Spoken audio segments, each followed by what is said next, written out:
Hey, this was driving me crazy. Sometimes I forget what song a lyric comes from. What song, and remember I didn't have internet until like this morning. What song does this line come from? Forget that corny line. You're all that's waxed on my mind. Forget that corny line. What is that from? It's like a 90s, 2000s pop song. It's not Master of Puppets. It is Love Me by Shaggy. Thank you.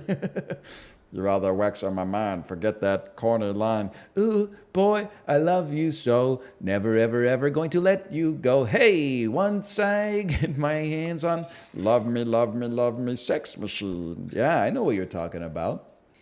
Do you think it really was Shaggy? Well, this isn't... See, you're asking questions that you're not qualified to understand. It was never Shaggy. Shaggy is offering an excuse that Rick Rock can use. He's saying that Rick Rock should say that it wasn't him.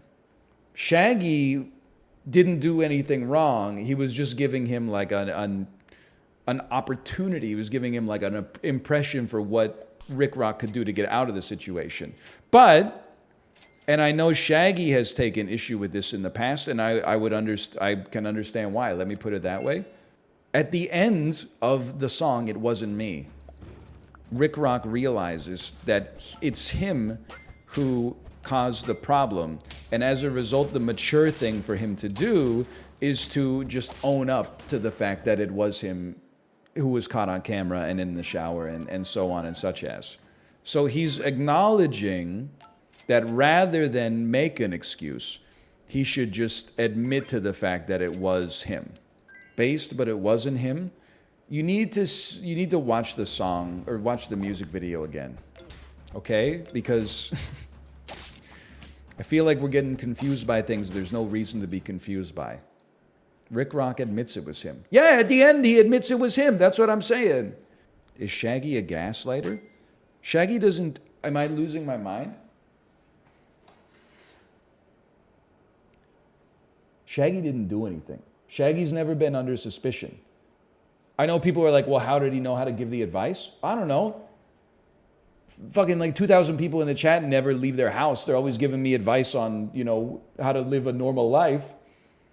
Why don't you look at the mirror, motherfucker? Shaggy looks like he's doing okay in his life. If you watch the music video, the shit is like straight out of the year 2000. He's got like an iPad before iPads existed. It was like, it must be in the distant future because video calling's a thing. He's sitting in a silver throne in like a velvet robe surrounded by hotties. It seems like Shaggy's doing just fine.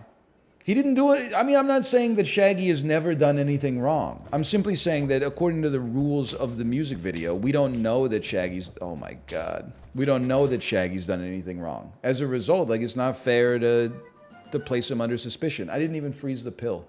I didn't even freeze the pill. After all that, I didn't even freeze the pill. I do like that when Rick Ross tells Shaggy he needs help, he stops doing his Shaggy voice.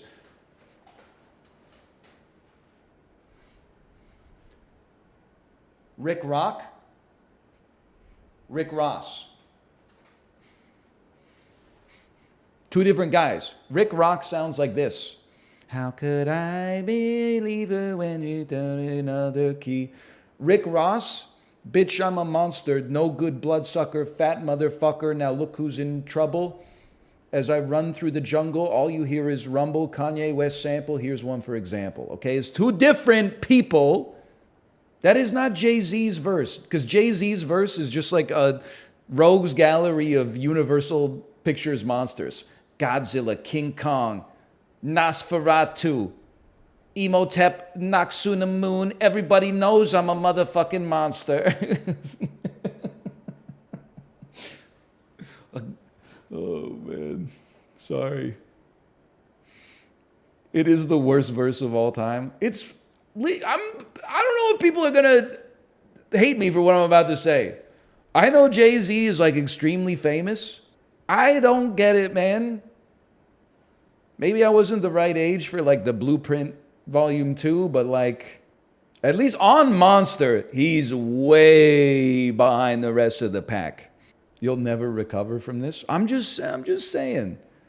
I think Bear Taffy will tell me that he is not a Jay-Z fan because Bear Taffy listens to good rap music, like Aesop Rock.